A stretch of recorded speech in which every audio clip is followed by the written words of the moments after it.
All right, everyone, let's get into today's topic we want to talk about, which is spare parts that we carry while on the road in case something breaks or goes wrong. And we also wanted to open up the discussion to hear what you guys think and share what spare parts you guys carry with you. So let's head over to the truck and trailer and take a look.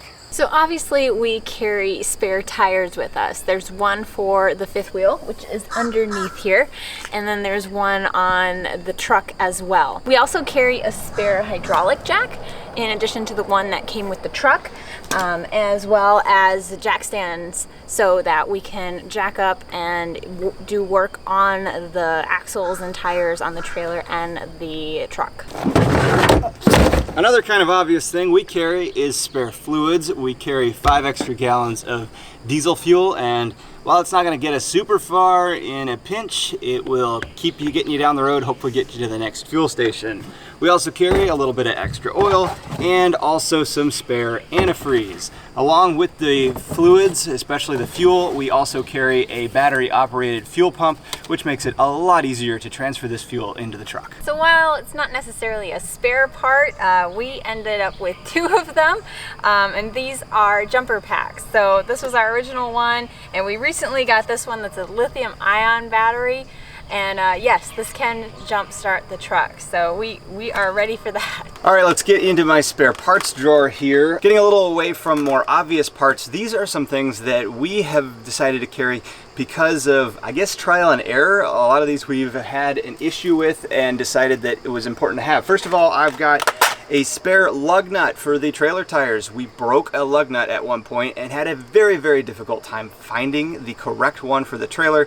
So I got a spare when that happened, and spare lug nuts themselves, the lug and the lug nuts, because if that were to break again, I don't want to have to go through the headache of trying to find it in the middle of nowhere. Another spare part that we have had fail a handful of times on the truck, as not great as it sounds, it's our water pump. We've actually replaced this 3 times on the truck now. We now carry a spare so that if it were to go out on us, we could actually do a roadside change and keep on going. Another truck part, this is a spare flywheel pulley. These commonly go out on our truck, so we actually proactively replaced it, and I kept the old one because it still feels like it's in good shape. Always good to have a spare. All right, this is a big one for us. This is a spare bearing for the RV. This is the Never Lube sealed bearing, and they are a little harder to come by than your standard trailer bearings. It's a really good idea to know what kind of bearings you have in your trailer, because this is a pretty common failure item in trailers. This is not something that we can get off the shelf at most camping worlds or places. We actually carry this with us so that we can, again, do a roadside change if we need. Since this is a sealed pressed bearing, it's not something I could actually do roadside by myself. I would have to take the hub to an auto parts place, but at least they could probably remove it and press it in same day instead of waiting days to get the correct part shipped to us. So my turn in the spare bin. So what we have here is some spare roofing material. This is a Turnabon, and it's one of those things that we think all our RVers should have some extra laying around of. Great for fixing leaks and any roof damage.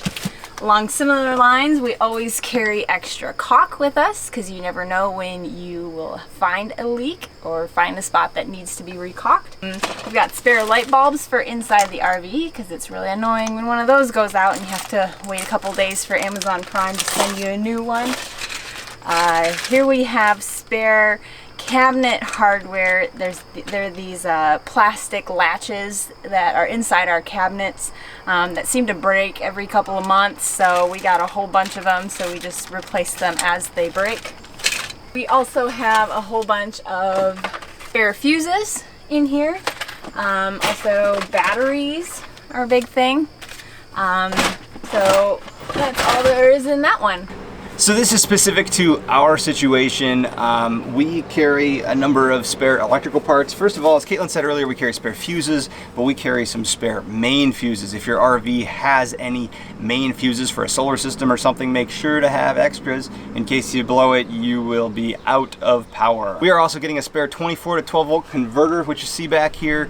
That is really important for us because we run a 24-volt system. Most RVs don't have that though. We also do carry some spare electrical wire. You never know when a circuit might go wrong or haywire.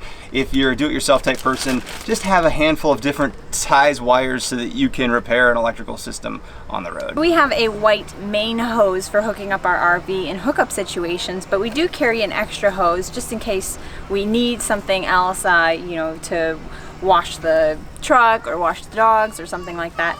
This one is not drinking water safe, but it collapses down really small and is really light, so it's just a handy spare hose to have on hand. Not really a spare, but we also carry quite a bit of pieces of wood, and that is to help us accommodate for different uneven terrains, help the jacks reach the ground if we're on really uneven terrain, fill in holes on the ground and things like that. We carry quite a few of them. I think we carry like 4 of these or so, some of these big pieces of wood. This is really helpful for getting set up in different situations. We also carry lots of spare chocks. We're using a couple in the RV now. These are just a few spares. It's always good to have a couple extra in case one of them breaks on you. Last spare part for today that we carry, it's small, but we think it's kind of important. Spare paint for the truck, gotta keep it looking pretty, and if we get a scratch, also helps stop any rust if it's too deep. We're sure we missed some things that we probably carry or maybe not carry. We'd love to hear from you, so please leave your recommendations in the comment section below.